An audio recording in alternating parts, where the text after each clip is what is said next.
The air is thick with the coppery tang of blood and the drone of fat. Iridescent flies. The clan of the red ochre moves with practiced efficiency around the carcass of the downed hadrosaur, their flint blades and obsidian scrapers opening the great beast's hide. They work under the oppressive heat of a sun that feels ancient, a yellow eye in a hazy sky. This is the rhythm of their existence, the brutal calculus of survival in a world that was never meant for them. Life is measured in successful hunts, in the stores of meat and marrow that see them through the lean times. Every hand is needed. Every mind is focused on the task. But Elara does not carve. She sits apart, near the sluggish brown river, her back to the clan's vital work. Her hands, stained not with blood but with mud and stone dust, carefully place one river rock atop another. She is building a wall, a low, circular enclosure no taller than her knee. The hunters watch her from the corners of their eyes. Their whispers are sharp as obsidian shards, a waste, a foolishness. Her strangeness is a crack in the unity of the clan, a dissonant note in the song of survival. Inside, her simple stone ring is her prize, the reason for the clan's unease. It is a juvenile Glyptodon, no larger than a scrounging boar. It moves with a slow, shuffling gait, a living boulder covered in a dome of fused bony plates. It was found wandering alone, its mother likely taken by an Allosaurus. The hunters had moved to dispatch it, a small but easy meal. Elara had stopped them, not with a weapon, but with a pleas so strange they were momentarily stunned into inaction to watch it. Kale, the clan's lead hunter, approaches her now. His powerful arms are slick with gore to the elbow. He holds a scraper, its serrated-edged dinosaur tooth bound to a femur with gut sinew. "This is huge," he says, his voice a low growl. "Our osteodontoker-atic technology feeds the children. What use is that?" He gestures with his chin toward the creature, which is now methodically sniffing out roots with its blunt, pig-like snout. Elara does not look at him. Her eyes are fixed on the small mammal. "It eats only the bitter roots," she murmurs, more to herself than to him. "The ones that make us sick. How does it know?" Kale scoffs, a sound of pure incompression Aaron. To him, the world is divided into three things: what you can eat to, and what you can eat to, and what you can use. This creature is an anomaly. It is useless but protected. His frustration is a palpable thing. The world of early humans is too unforgiving for such sentiment. The ever-present threat of dinosaurs makes every waking moment a calculation of risk. To waste energy on a living rock is to invite disaster, leaving Elara to her quiet, mad work, the woman who builds a cage of whispers in a world of wrath. The days shorten. A new fear arrives with the twilight. It is not the earth-shaking tread of a Tyrannosaurus rex or the brute charge of a Triceratops. This is a quieter, more insidious terror.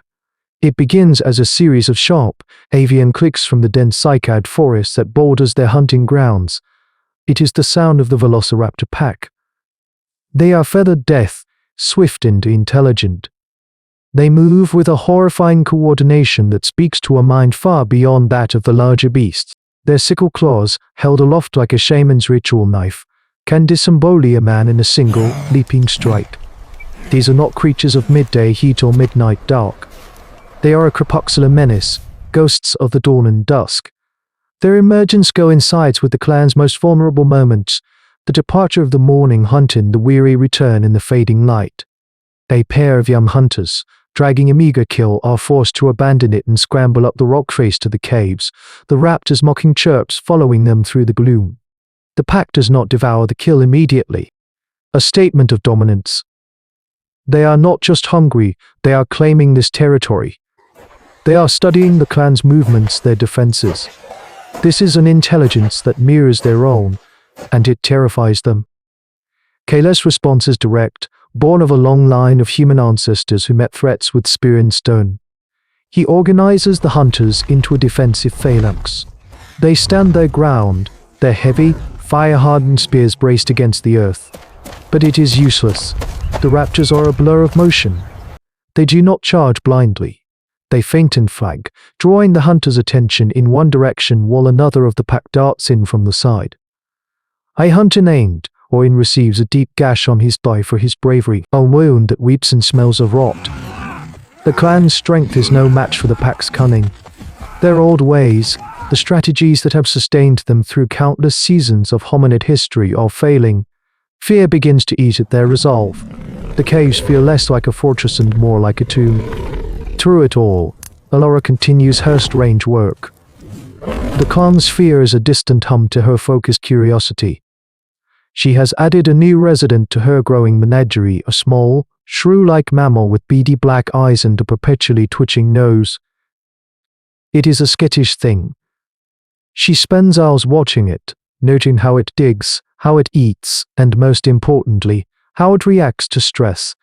When a shadow passes overhead, it doesn't just freeze, it turns, raises its tail, and stamps its tiny feet in a display of agitated defiance.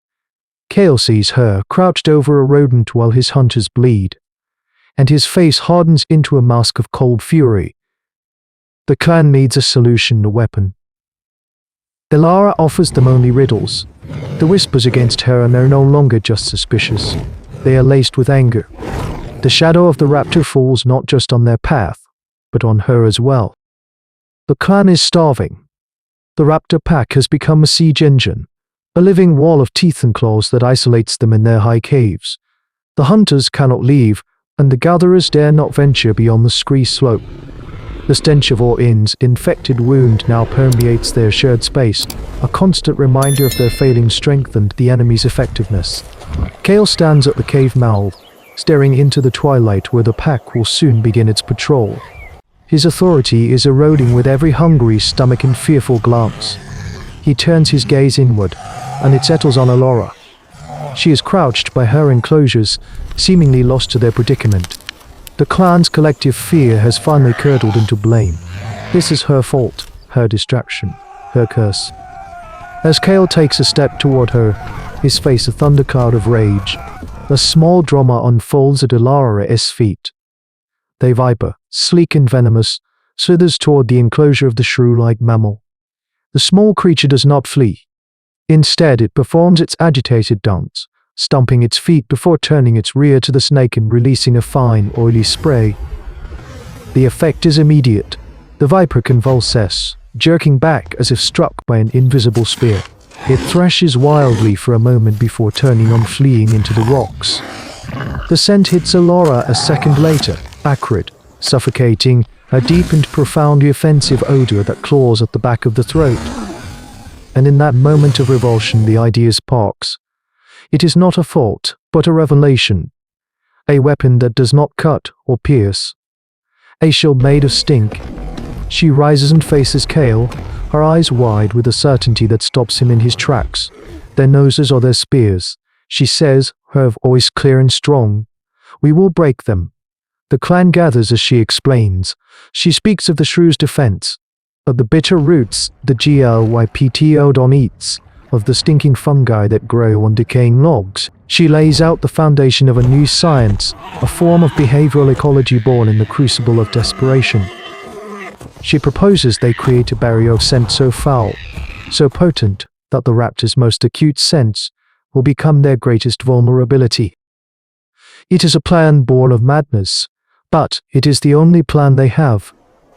They work with a frantic energy, grinding the bitter roots, mashing the putrid fungi, and mixing it with animal, musk-engendered fat into a thick, gag-inducing paste. They smear this foul concoction across the rocks at the narrow entrance to their territory, a line of defiance drawn in filth. As dusk settles, they wait. The clicks begin. The pack emerges, moving with its lethal grace toward the path, 10 feet from the scent line. It lowers its head, sniffs, and then jerks back, shaking its feathered skull. It chirps, a sound of confusion and alarm. The others approach and react with the same disgust. This is an assault on their senses, a hormonal defense they cannot comprehend or counter. After a tense, chittering conference, the pack turns and melts back into the forest. They are not defeated, but they are repelled. A profound silence falls upon the clan, broken only by the sound of their own breathing. Kale looks at Alora at her strange, quiet menagerie, and for the first time he understands. The greatest of ancient tools is not held in the hand, but behind the eyes. These are the embers from which our world was lit, the echoes and the silence before the dawn of Homo sapiens. Ilara Essu was not a folly, it was the first laboratory. Her curiosity was not a weakness, it was the birth of the scientific method. In a history of human evolution defined by the spear, she proved the power of the mind. This small act of watching, of seeking to understand, rather than simply to dominate, was a greater leap than the discovery of fire. It was the moment our ancestors stopped being just another creature fighting for scraps in the shadows of giants and began the audacious journey of making the world itself their domain. Their struggle teaches us that survival is not always a matter of strength, but of the radical world-altering power of a new idea, proving that even in a prehistoric world of overwhelming might, the most dangerous predator is the one that thinks. For in the deep past, the first victory was not winning the battle, but changing the rules of the war. And the greatest beast is not always the one with the sharpest teeth.